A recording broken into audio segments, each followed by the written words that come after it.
Sega Bits presents Sega Talk, a podcast talking all things Sega, with your hosts, George and Barry. Look, it's a giant talking egg. I'm not talking to you. I'm talking to the master here. So what?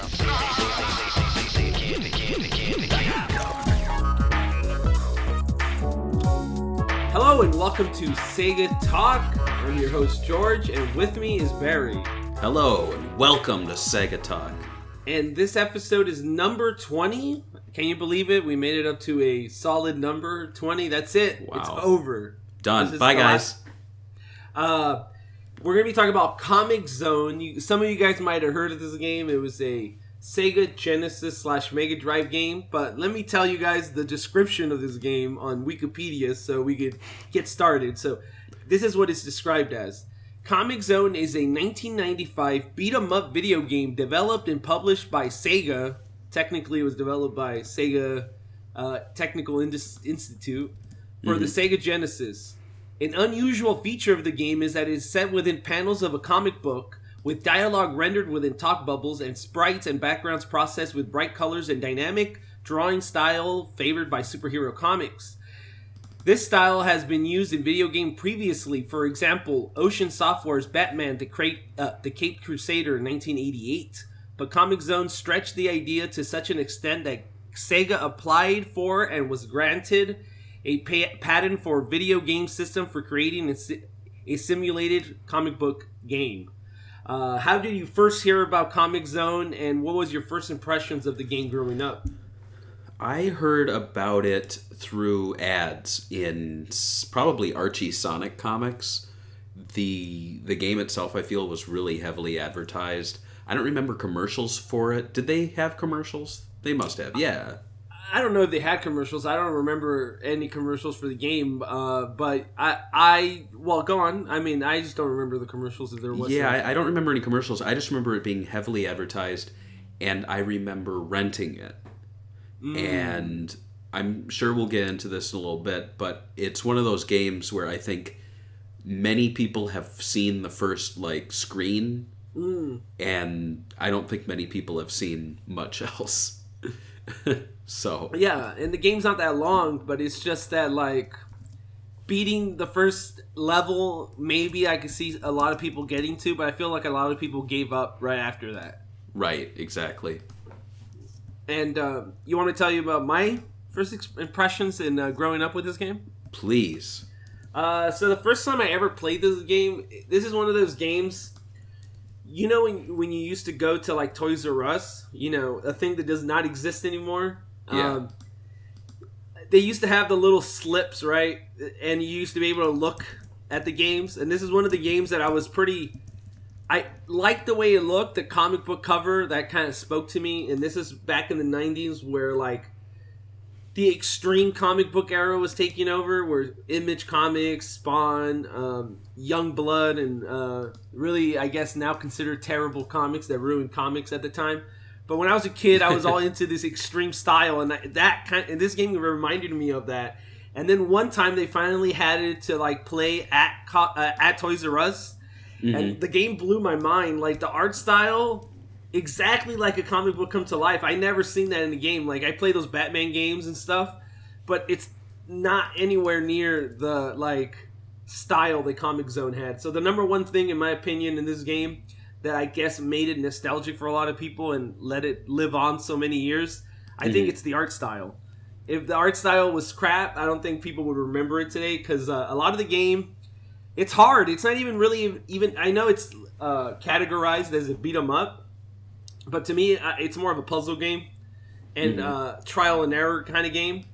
Right. Because to get past a lot of the bosses, you have to figure out how to beat them. But yeah, let's talk about development for the game. The game Comix Zone started life as a concept animated video by Peter Marwick. It was titled Joe Pencil Trapped in the Comix Zone all the way back in 1992, which showed ideas of the gameplay and comic book elements. According to Peter, this is an interview from Sega16.com. It's actually a really good interview, so if you guys haven't read this interview, he also talks about Comix Zone 2, which we'll talk about later. But this is what he said about coming up with the concept of the game.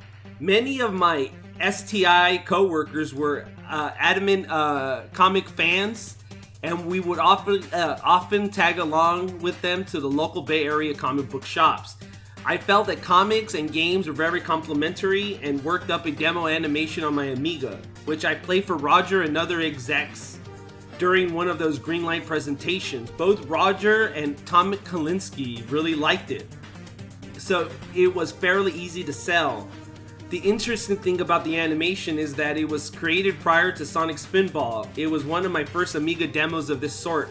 When Spinball became a priority, the Comic Zone concept was put on hold, which in the game biz often means cancelled. However, after Spinball was finished, STI demoed a number of concepts to management, including Comic Zone again.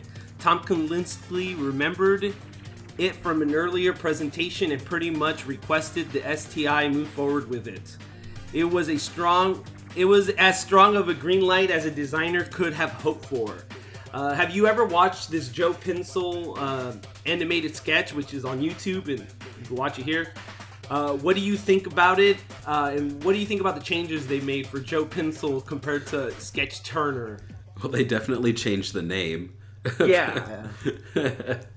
No, I watched it right before we recorded, and I'm looking at it again now just for some refreshers on the change in the style. But yeah, it definitely improved, I think, in the final game. But as a proof of concept, I think it's pretty cool looking. It looks more like a PC game to me.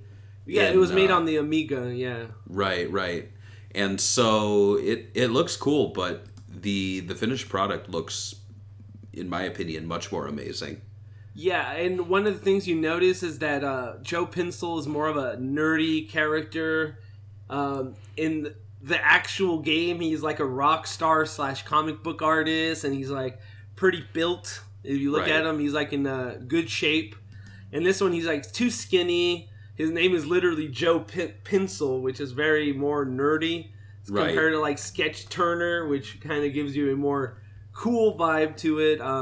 I do think that they kind of kept a lot of the concepts of the panels and stuff. It's kind of crazy that they kind of literally replicated this in a 2D pixel-based art style. And I thought, yeah, like you said, though, it looks a lot better in the actual game. Yeah. So let's talk about the game's story. So yes, this game had a story to it, and I for the time period, this story was a lot more complex than I guess more games that I played at the time. Like, did those other comic book games like Spider-Man and Batman have huge stories? No, to me, for what I've noticed, it was you're Batman, you're beating up these people, and that's it. This game tried to have, we'll talk about it right now. There might be some spoilers in this section of the story, but the plot concerns Sketch Turner, a cartoonist that during an unusual thunderstorm becomes trapped in his own comic book, while Mortus, the villain of his story, is flung out of it. Inside the comic book, he meets General Alyssa Cyan. Oh, play on words. Who believes he's a superhero that came to save the post-apocalyptic world from evil. In the real world, Modus would literally draw new enemies on pages of the comic book, trying to kill Sketch Turner, and so obtaining his real body to conquer the world with. Sketch Turner would have to battle his way through the pages, his only help being his pet rat Roadkill, who was electrocuted during the thunderstorm, enabling him to zap enemies. What do you think about the game's story? It sounds insane. Yeah, it's pretty insane. And it also breaks the fourth wall, right? The idea... Yeah. I mean, to me, when I was a kid, it terrified me at the fact that, like... Okay, when I was a little kid, I always assumed, because I'm an idiot, right? Right. That when you turn off your video games, the video games are still playing and getting better when it's off, because I'm an idiot. So the idea that, like, oh man, this bad guy came out and put this guy, his own creation, inside a comic book. Like, can you imagine if I was sucked into a video game? Forget about it, dude. But go on. No, I thought it was cool that when I was playing the game, you could stop and a cutscene would continue. So, like, in the first frame, he would be talking to that girl. Remember that? Mm-hmm. And typically, you just keep moving. But I don't think I've ever done this before, but I just stood there and watched the dialogue play out. And I was surprised by how much story was in the game. Because what you just read is something you'd see in the manual. And as we know full well with Sonic the Hedgehog, Sonic 2, all those games, so much of the story is in the manual to the point where Sega of America could completely change what was going on, like in a Japanese game, and they wouldn't actually have to change anything in the game itself because it was all in the manual. But here, like, if you want to localize Comix Zone or do something to it, it's going to take a lot of effort because there's so much of the story integrated into the game, which I thought was really, really cool. And again, kind of plays off of the fact that I was saying it feels like a PC game almost, because PC games would give you the story, whereas I feel like console games, a lot of them kept the story out of it, oddly. I don't know why.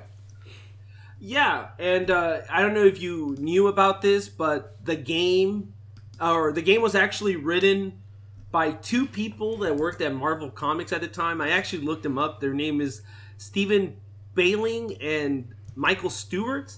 Mm-hmm. I looked them up, and while Sega made a big deal about them being Marvel writers and helping with their comic book video game, they only wrote like 2 issues, and it's like during that time. So I feel like they're one of those B writers at Marvel, and I mean, I'm not saying they did a terrible job. They really did make it feel like a comic book video game. The writing, I mean, it wasn't the biggest thing, but like when you progress through the game, I mean, the things that really blew my mind in the game was that they broke the fourth wall. Mm-hmm. I thought that was pretty interesting for a game. Usually games understand their video games and they kind of leave it at that. This game did the whole fourth wall breaking, which in my opinion, I think it's kind of like, I don't know, like the 90s had a lot of these like, I don't know, maybe it's just me watching like Poltergeist or something where like, oh, what happens if you get sucked into your TV? And then it's like, it became like a trend in media after that. But I also feel like that the ending, I don't know if you beat the game. Have you beat the game? There's 2 endings. I've never beaten it. No, it's so hard. Yeah, it's hard. The only way I beat the game without killing myself, it was by using save states and dying and then coming back to that same exact spot, because like, dude, this game is so frustrating. You're gonna have to replay it hundreds of times. Like, at least to me, that's how it felt like when I played it. But so there's one ending you get. I forget how you get it. I think if you die once, you get it. Where you don't save your girlfriend, and then the other, and then so what happens is a Sketch Turner in the end tries to get back into the fantasy or back into the Comix Zone so he could redo everything and then save his girlfriend. And it kind of reminds me of the whole like the Flash. Well, this came out after this story, but the Flash did the same thing. He goes back in time to save his mom, but there's like negative consequences. So there's like a cycle of that. Right. So this whole thing where you don't save your girlfriend, so you restart the game and then Sketch Turner forces himself to get back to the Comix Zone, which makes you restart the game again to get the true ending. I thought that was pretty interesting and pretty smart of the developers to do. That's actually cool. That's my favorite part of the story that blew my mind. I was like, oh, that's pretty cool. Like, but let's talk about the characters, the 3 main characters. So the first protagonist we have is Sketch Turner, the game's protagonist. He is a comic book artist and rock musician and is working on the Comix Zone. Sketch is hurled into the Comix Zone by Mortis is that how you say his name? And must fight his way by defeating anything in his way. He briefly transformed into a superhero alter ego. After reaching the end of each page, his superhero meter fills up as he makes progress. What do you think about Sketch Turner and his amazing 90s ponytail? I think it's awesome. I mean, I'm surprised we aren't talking about the ponytail for most of this episode, but yeah, but he has a very like grungy look. Like you could tell they were influenced by. He's basically a buff Kurt Cobain. Yeah, and I mean, he kind of looks like comic writers at the time, comic artists, because I remember looking at the old Archie Sonic comics, and my favorite artist, Spaz, looks like this guy. He's kind of bulky. Like, it looks like he works out. Yeah. And, like, I love the guy, but I feel like maybe he's like, I do comics. I need to lift weights so I don't look like, Joe Pencil.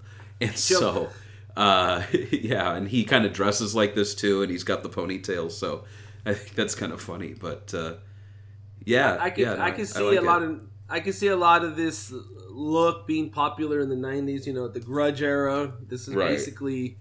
And they even made a Grudge album, which we'll talk about when we talk about music. But oh, I can't wait. Sketch Turner really does fit the times. There was a story that came out that Sega of Japan hated Sketch Turner and hated the look because they didn't understand it, and that like the developers of the game were like, "Oh yeah, we know we did a good job," when Sega Japan hates it. So there you go. Elisa Sion, a general of the New World Empire. She was confronted by Sketch in the command center when he lands in front of her. Elisa believes Sketch is the chosen one and sends him on a mission against alien forces. What do you think about this character and her design? I think she's fine. She's kind of forgettable, to be honest. Really? I mean, I don't know. The only thing that really got me with her, because she didn't really have that much of a story. So I think the issue with her is that she just shows up in the front. She's like, "Hey, dude, you're the chosen one." Oh, all right, and that's it. Really? That's her. That's her only character.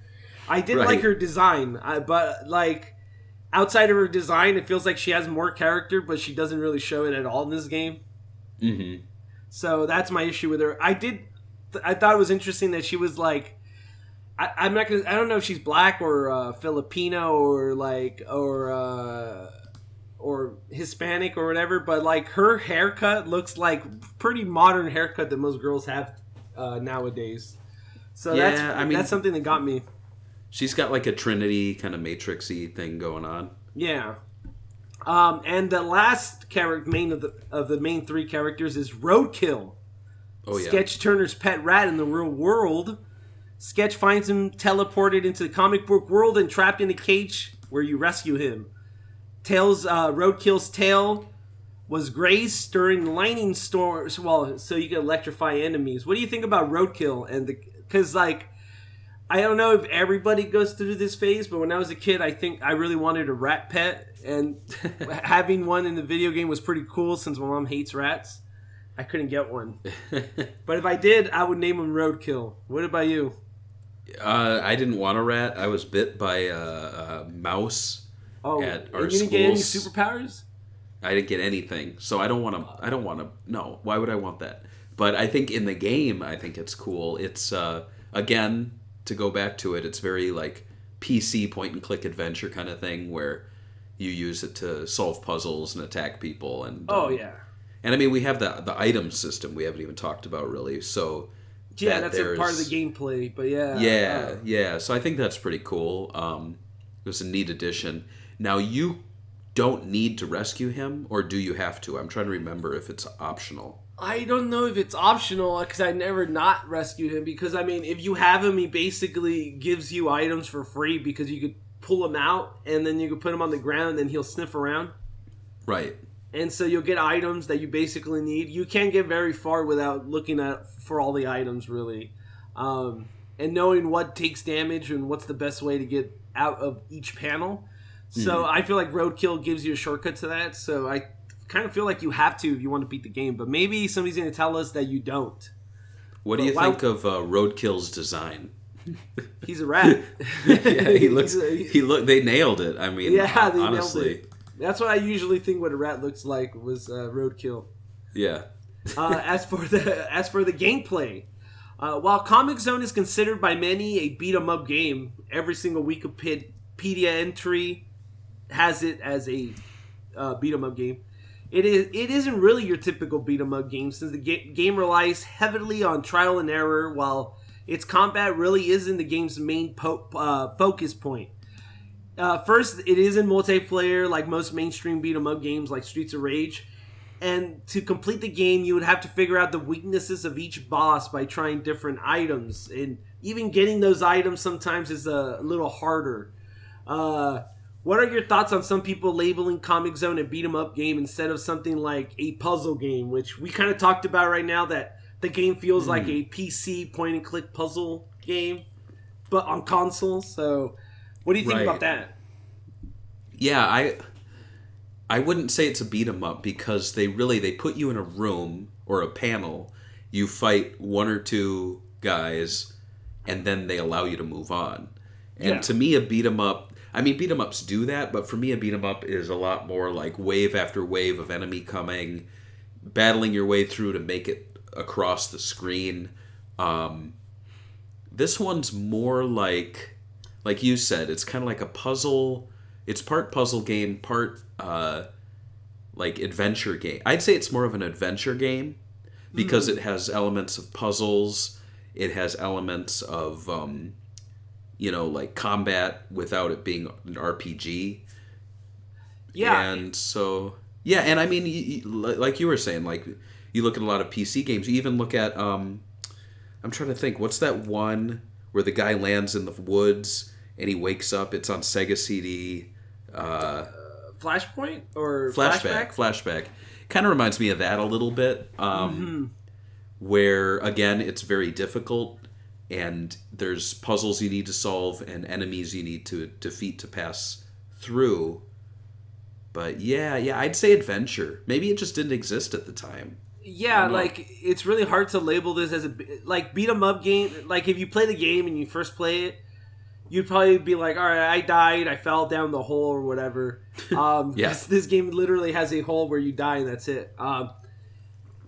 And then you'll just think it's a beat 'em up game because technically the game does have fighting in it, but the fighting to me just feels like it's just obstacles in the way. Like you don't even have to it's not in your best interest to hit stuff. Like just going crazy and hitting things, you're not going to beat the game because hitting garbage cans in your way, that's some negative health on you right there, and you're literally have to save every single bit of health that you have in this game to beat it. Yeah. So I would say yes. And this game is also known for using the 6-button controller. This is one of the games that used the top 2 buttons for 3 buttons on the Sega 6-button controller to use for items. You could play without it. Did you know about the 6-button configuration, and did you play with 6 buttons or 3 buttons when you played it? I didn't know about it because I'm pretty sure when I rented it, I only had my 3-button. I since got a 6-button, and I exclusively used it. However, I've mainly played Comix Zone in compilation since then. I know it was on the Mega Collection. It's in a lot of them. And I even listed all the ports, and we're going to talk about those later, so it's going to be... Yeah, but...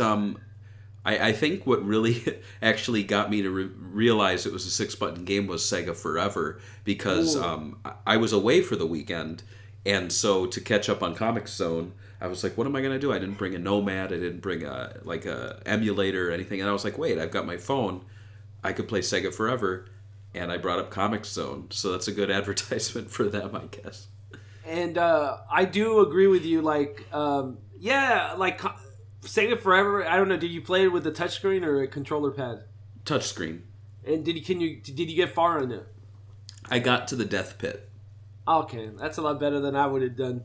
I just can't take the touchpad. I do like the Sega Forever actually supports controllers, but as for the 6-button controller, I knew when I bought a 6-button controller, first thing I did was try every single game. So that was my thing. Right away, I was like, all right, it works on Street Fighter. And then I was trying every single one. And it made this game a lot easier because you don't have to cycle through them or hope that you hit the right one. You can just press it and it lines up with the on-screen items. So it made using items a lot easier. I do like it and I recommend it for those. But let's talk about the in-game's music. Yes. Since Sketch Turner was a rock musician, obviously music is very important. They had Howard. How do you say this guy's last name? Drawson. It's kind of who worked on Sonic Spinball, Sonic and Knuckles, The Ooze, Die Hard Arcade, And his latest work with Sega was Sonic and the Black Knight. He also worked on the Jackie Chan movie, The Protectors. So it's a good movie. Go watch it. He did the music and sound effects for the game. What do you think about the in-game soundtrack? Not the one he did, we're going to talk about later, but the in-game soundtrack and the game sound effects. I thought it was awesome. It's a great sounding game, and they get you in the mood right from the very beginning with that dialogue, where it's like kind of Elvis going Sega. I was gonna bring that. This is one of the games that has one of the most, I guess, unique Sega intros. Sega intros used to be unique on the Sega Genesis quite a bit. It was kind of like a staple.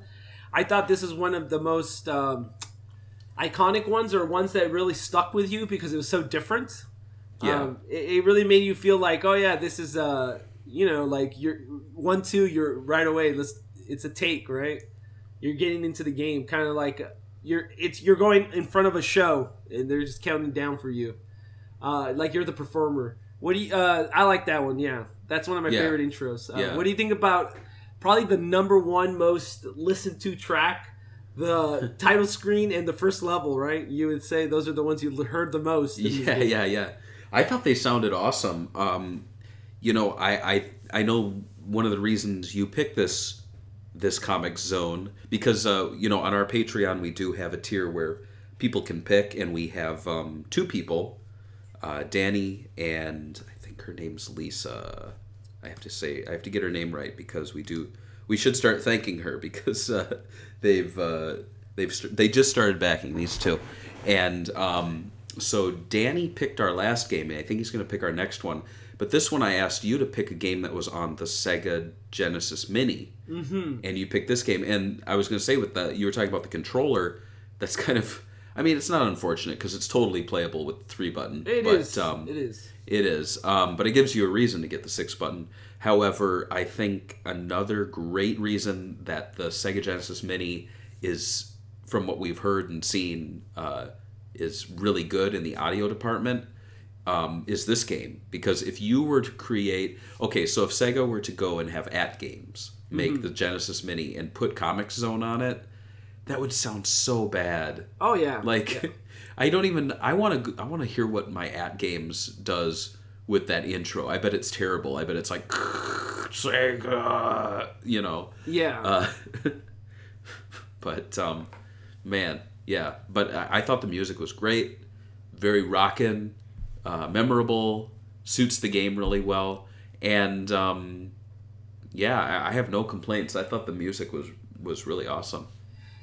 If you guys did not know, the game's soundtrack is different, but Howard Drawson actually did a full soundtrack with a band called Roadkill, obviously named after the in-game pet.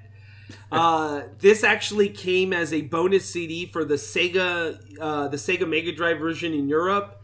In America, the PC version came with the soundtrack, but not the Sega Genesis version.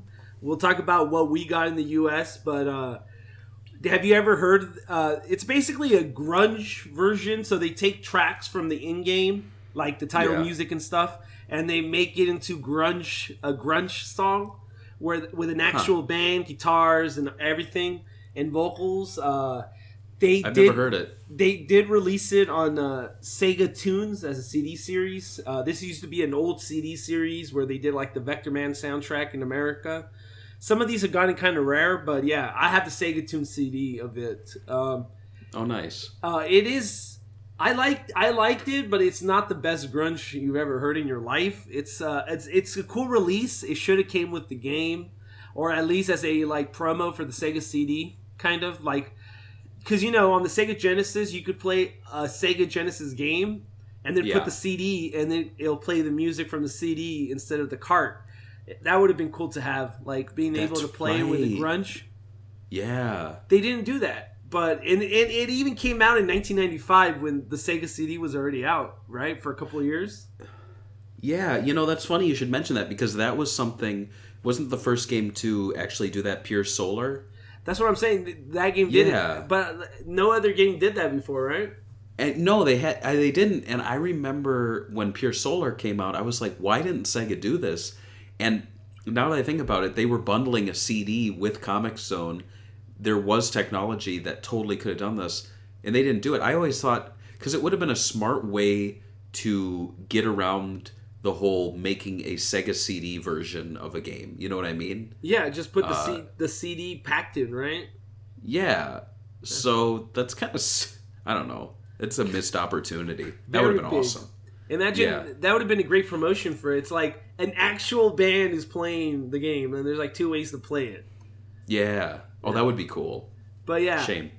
Instead, in America, since the American version of Comix Zone actually did come with an extra CD, but it was actually in America a sampler disc by American Recordings, which is a publishing label, and they basically had bands such as Danzig, Cheeses, and the Mary Chain, and Lords of Acid, and so this is what the creator of the game had to say about it. We were supposed to have a different CD bundled in.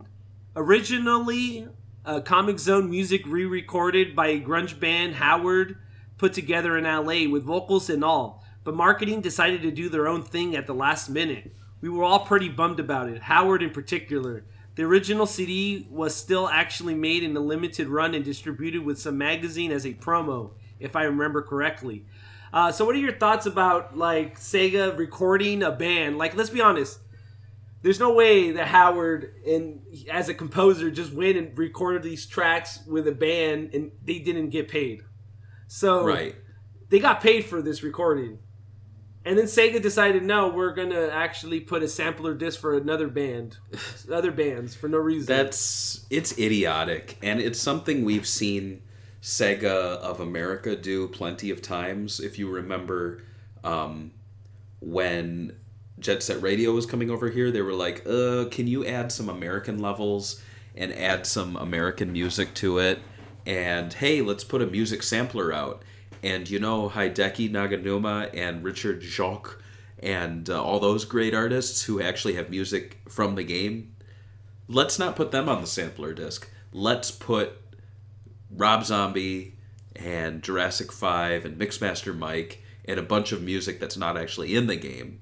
It's just like, they've done this before. They did this in the Dreamcast era. They did this in the Saturn era. They did that rock painting CD, which was really stupid.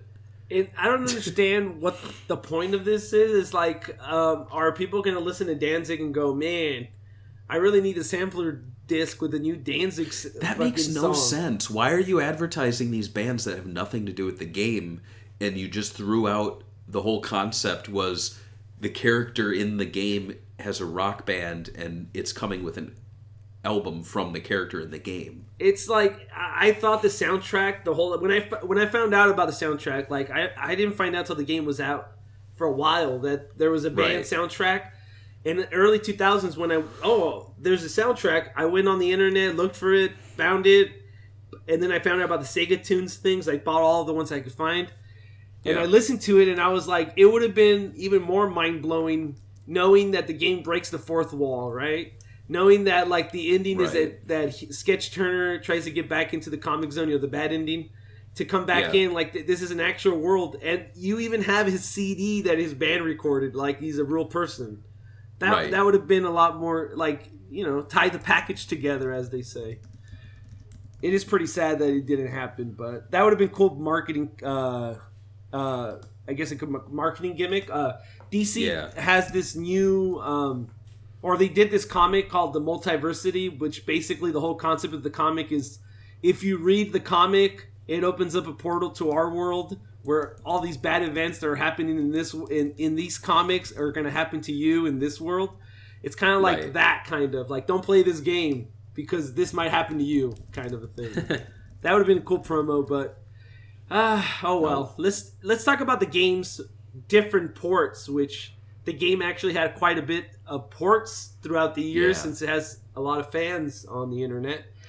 The first port came right away. Comix Zone was ported to Windows 3.1 way back in 1995 by Sega PC, which Sega PC was actually a subsidiary of Sega.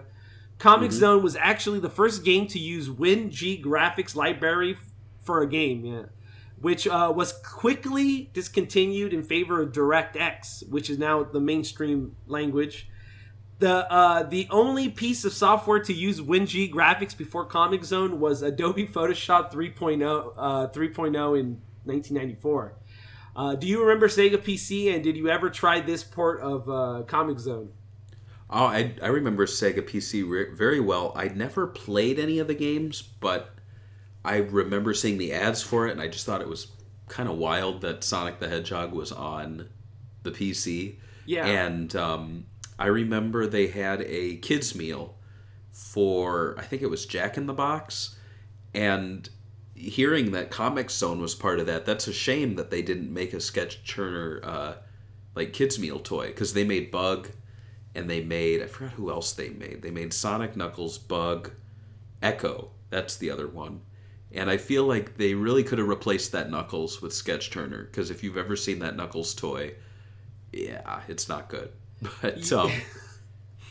But that's interesting. That's cool. I like the Sega PC lineup. People don't think... Yeah, Panzer Dragoon, the original, was Sega PC as well, correct? Yeah, that's right. And also Virtua Fighter, I think.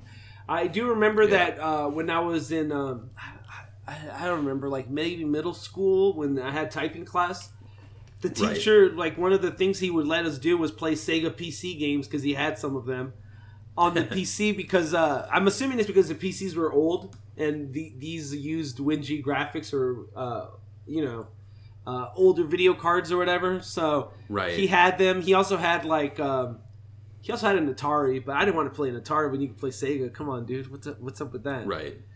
He didn't have Comix Zone, so I never played Comix Zone on PC. But I'm assuming it's the same thing. I think they had like a different picture in the beginning, like art, but I think it's mostly the same thing.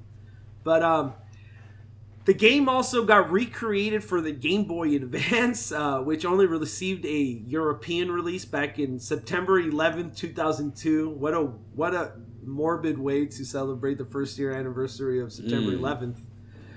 Which was developed by Virtua Craft and published by Sega. The game got fans upset because they changed some of the in-game music. Obviously, has worse frame rate too than the Genesis version, and the screen size really makes it unplayable, apparently. Have you played this Game Boy release of Comix Zone, and what are your thoughts? Is this a viable port? No, I mean, I haven't played it, but that sounds awful, and it sounds... I mean, they did this with Sonic 1 as well. They released a really terrible Game Boy Advance version. Oh, yeah. All the ports, like... For a long time, Sega was like releasing these like THQ / ports where it was like Choo Choo Rocket was fine. Then they did like Choo Choo Rocket was great, and then they did Jet Set Radio one, which is kind of strange. Like all these games where you're like, should you be porting these to Game Boy Advance? Yeah, and they were doing them anyway. But yeah, I never played this one either. I don't think I want to. I think there's a lot of cool Game Boy Advance games that work on it. Some of my favorites. My favorite games are on the Game Boy Advance, but I don't want to play Comix Zone on there. No. Let's talk about some other collections. How you could play this game. The game was unlockable in the Japanese release of Sega Mega Collection, and then was later unlockable in Sonic Mega Collection Plus Worldwide. If you had a Sonic Heroes save, or you started the games 50 times, good luck with that. The game was also part of the Sega Mega Drive collection for the PS2 and PSP. The game was also part of Sonic's Ultimate Genesis collection in 2010 on the PS3 and 360, which in my opinion was probably one of the coolest re-releases, because I mean you got like 50 games, remember that? That was crazy. It was a great release, and I think it was the last time we had Sonic 3 and Sonic and Knuckles, I think. Oh my god, it's been that long. It's almost going to be a decade, dude. Can you believe that? Yep. And oh my god, Sega hasn't fixed that. And yeah, I remember my number one complaint of the Sonic's Ultimate Genesis collection was that they literally just tacked on Sonic's name on the front for no fucking reason, dude. That pissed me off so much. I don't know why. But it was a decent collection. If you guys have it, it has save states. Is this the one that also had the interviews? I think so. Yeah. I wish they would do more of that. I really love those interviews. It's crazy because I feel like now that they have a YouTube channel, Sega, they could really promote these re-releases by interviewing the old people to like kind of go back, right? But it is what it is. The game also got a digital release on the Wii Virtual Console, Xbox Live Arcade, PSN, and iOS and Android via Sega Forever, like you said. Recently, the game was announced as one of the 42 titles to ship on the Sega Genesis / Mega Drive Mini. And out of all these things, like, it was never part of the Sega Ages collection. So M2, this is the first time M2's touching this game. And you could tell, like, M2 is very into the Japanese releases of the like Japanese arcade games. Like, do you think they really care about Comix Zone? Do you think they would have picked it if they had to choose themselves? I mean, I don't know. I think they probably, once they started playing it, they enjoyed it. But yeah, I could see it wouldn't be like their first choice. Their first choice would be some like shoot 'em up we've never heard of, like a space shooter, and they'd be like, "Oh, this is a classic. We just spent 1,000 years recreating it on the Master System. Enjoy."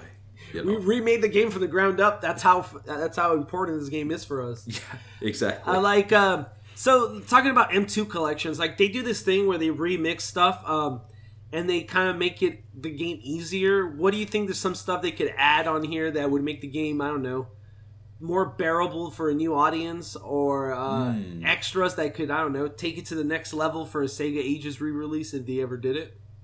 I think the ability to continue from where you died a bit easier, like that death pit. I don't think that should have been an instant death. Also, the health bar going down when you punch barrels, I would turn that off. I think that's a really bad idea because you have to punch them. You do, yeah. And it doesn't make sense because, okay, so the guy's from the real world, he goes into the comic world. When you go into the comic world, shouldn't the rules not apply to the real world? We're talking about fantasy here. Yeah. See, I would love to see like more of the story. Like, I actually kind of liked the world. I thought it was pretty interesting. I mean, it's not like they had a breathtaking story, but having some more dialogue options and maybe some intro comic book panels where, like, you know, I don't know, they set up the story a little more instead of like, hey man, you're the chosen one, go beat this thing up. All right. That would be pretty cool. But yeah. Which one out of all these versions, I mean, there's so many, do you recommend to play on? Do you recommend the original Mega Drive? Do you recommend playing it on one of these collections, or maybe the Sega Genesis Mini because it's coming out? Why not? Yeah, I would say in order, number one is the original. Obviously, original hardware, you're not going to run into anything that's going to be unlike what it was when the game released. Second option, I would say the like Ultimate Genesis Collection. I think that's a really, really good one. And third, just because it's not out yet, I would say the Genesis Mini. But once it comes out, that's probably your number two right there. I hope M2... I know M2's not doing like crazy extras on these, but from what I've heard, they're the widescreen options... They're not just stretching it, they're actually kind of moving the HUD around and stuff. Ooh. So hopefully this game looks really good in widescreen. And but I mean, you really can't go wrong with any of those three. The PS2 one, I own that, but I haven't played it. I'll have to check that out. But I'm sure it plays fine. I would say anything that has save state, because like this game is so annoying. Like, I do understand people, like a lot of people tell me that save state is too easy and you have to be a hardcore gamer and replay things over and over again. And I'm like, sometimes it's frustrating as hell playing a game over and over when you have so many games you want to play in your life that it's like, come on, man. Sometimes I want to get to the end and see the end. If I'm going to use save state, what does it matter if I got to a point, right? So I would suggest with save state, don't be ashamed. Play the game and enjoy it. Sometimes replaying the same thing over and over again for hours is not fun. Sorry, people. Let's talk about the sequel, right? Comix Zone has become a cult classic with Sega fans. That means they started demanding a sequel, right? Name one Sega game. There's somebody who's going to demand a sequel for it. And apparently the game actually had a sequel planned for years on the Sega Saturn. This is according to the creator, Peter Marwick. He said, Comix Zone hadn't performed as well as we all hoped. The PlayStation 1 stole our thunder, and Sega was focusing on launching the Sega Saturn. Adrian Howard and I decided to move to LA and develop games for Sega as an independent studio. However, Roger and Shinobu, Sega of America Vice President, convinced us to stay with Sega and help us establish a satellite STI office in Burbank, where we were tasked on producing a Sonic game for the Saturn, which is not to be confused with Sonic Extreme. We created interesting technology and designs, but ultimately Naka didn't approve. So that was it. During that time, I also created some concepts for a 3D-based Comix Zone, but nothing ever came to be. And if you're looking at the screen, you can look at the actual concept that he pitched, which shows our boy Sketch Turner in a 3D kind of cel-shaded look, going into a comic, then landing with the camera behind his back with some sort of cel-shaded look or early cel-shaded look. What is your ideas of this, and do you think going 3D was the right idea, especially on the Sega Saturn?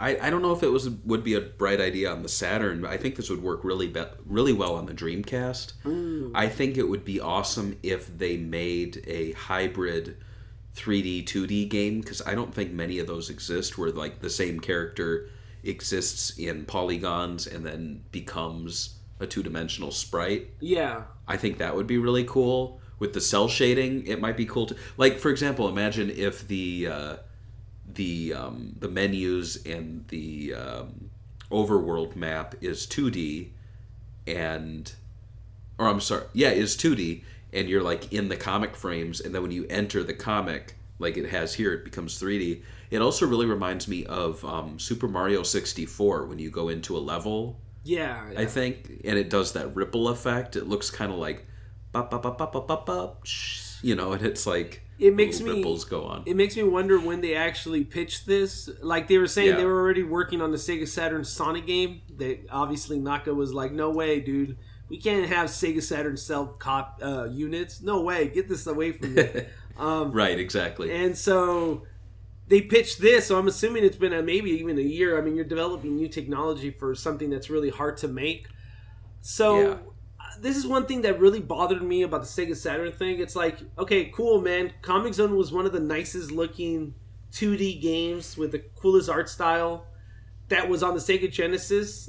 You would think that you're going to make the sequel on a piece of hardware that's really, I guess, high-tech 2D. Why are you not keep it 2D? I understand, I guess, at the time, everybody wanted 3D games, including Sega, was just wanted. Right. I'm pretty sure Sega of America would have been like, 2D, get this trash out of here. We don't want no more 2D games on this. So I'm pretty sure just to even get it approved, it was 3D. But if I had to, as a fan, want Comix Zone 2, I would have wanted it pixel-based on the Saturn, very high-quality 2D. I thought it would do. I mean, I think this game would look great like that, but maybe that's just me. So, before we close this off, let's talk a little bit about the criticisms this game's faced over the years. So, while the game is criticized by fans, if you look at the Metacritic, it's like around 82, 83. And I know Metacritic doesn't mean a lot to our audience sometimes. They like to complain, but it is what reviewers have said in a, I guess, in one score. So so 80, I would say, is pretty good. I mean, I would say it's around an 80-ish game. It's a good game. It's a good game, great game, but it does have its issues. One of them is the length. The game is only 3 episodes long, so you could basically beat it. Well, I mean, if you're superhuman and you know everything, you could beat it in like 20 minutes, if that. So you think the game's too long, and maybe that's why they made the game super hard, so you'll never get to the end? I think that's right. Yeah, that makes total sense. And it's a shame because I would much rather enjoy a really good 20, 30-minute game again and again and again than get frustrated in the first 2 minutes and then be like, why did I do this? Yeah, I agree. And the other one is obviously the same complaint you made, where everything hurts you and you have to figure out how to get through the map without getting hurt as much. Yeah. So you have to play around with the panels. I thought that was interesting when I first played it, but for a person coming into this game and assuming that it's a beat 'em up, it's very frustrating because like anything you touch is a negative, right? So it just makes you think, like, stop punching and start thinking what way to go through the map. So that's that, and the last one is the Bottomless Pits.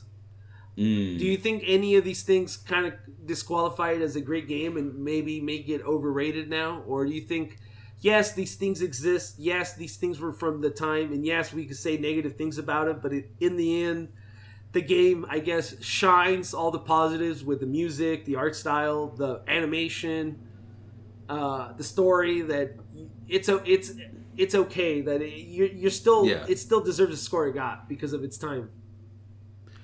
I mean, I definitely think it deserves the score it got. I just think as time goes on, the game deserves to have some tweaks done to it. It's like Sonic 1 without the spin dash.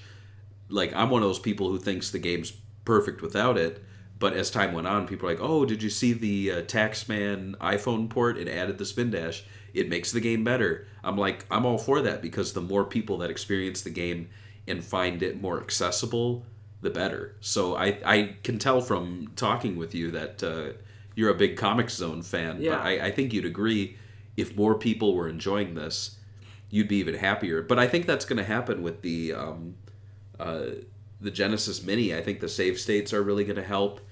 And I think it being among those 42 games is really going to make people appreciate it. They're going to be like, well, why does this game deserve to be among all these other titles? Well, let's find out. Whereas something like Virtua Fighter 2 Genesis, I think a lot of people will be enjoying that come September and be like, why is this on here? Why is it on there? I don't know. Like, was Virtua Fighter 2 Genesis even that popular growing up? Like, I never played it until Sega started putting it in collections, so I'm confused. I think it's just easy to put in collections. I guess so. Yeah. What do you think about the potential sequel? Like, it's funny that we talk about this right now. Like, when I was reading this interview on Sega 16, which a lot of these quotes from Peter Marwick is from the Sega 16 interview, which you guys should check out. It's actually very good. He talked about how he doesn't really see a comeback for Comix Zone because comic books are not as popular as they were. And like we discussed, in the 90s, comic books had like a comeback with Image. But now comic books actually came back as movies, so it's kind of interesting that he said this before, but now comic books made a comeback. You think it's a time for Comix Zone, or you think it's a relic of the past that maybe Sega should just move on from? No, I think it's time for Comix Zone to make a return. I think comic books are big again, and I think gimmicks like this people really like. Like, you look at Cuphead, and it's not a 1930s cartoon, but people can't get enough of playing a game that looks like a 1930s cartoon. So it's funny. If you take something using like 1080p graphics or something like that look like pencil sketches now, I think people would love that. I think if they could make it look, I mean, you even look at Nintendo, they're doing that with the yarn, Epic Yarn, Yeah, giving its own art style. Yeah, I think if they really went in and made this game look like real comic books, to the point of maybe even real hands with pencils coming in, not that like still thing, but like actual human hands. And trying to think, there was a game for Xbox, I think it was Kinect, Gunstringer, I think it was. Never played where it. You were a puppet. It's a great game, but I think they used live action footage of like puppeteer hands and stuff. That's pretty cool. Yeah. A sequel, I would love to see it. I mean, I think it would have to be like a 2D, the same ideas, have some puzzles, but mix it up. I think some of the ideas where they have action and puzzles is kind of a pretty modern take on it, because when you play stuff like Uncharted, a lot of it is like you have your action scenes, then you have your climbing scenes, and then you have your puzzle scenes that break up all this stuff. And this game kind of already did that, but they focused, I think, too much on the puzzles because I guess they couldn't get they probably just ran out of time and budget. I mean, like they said, it was already late on the Sega Genesis when it came out. So I'm pretty sure there was a lot of rushing. But I feel like if they tried something as a digital title, it would be pretty interesting. Like, like Wonder Boy 3 remake or something.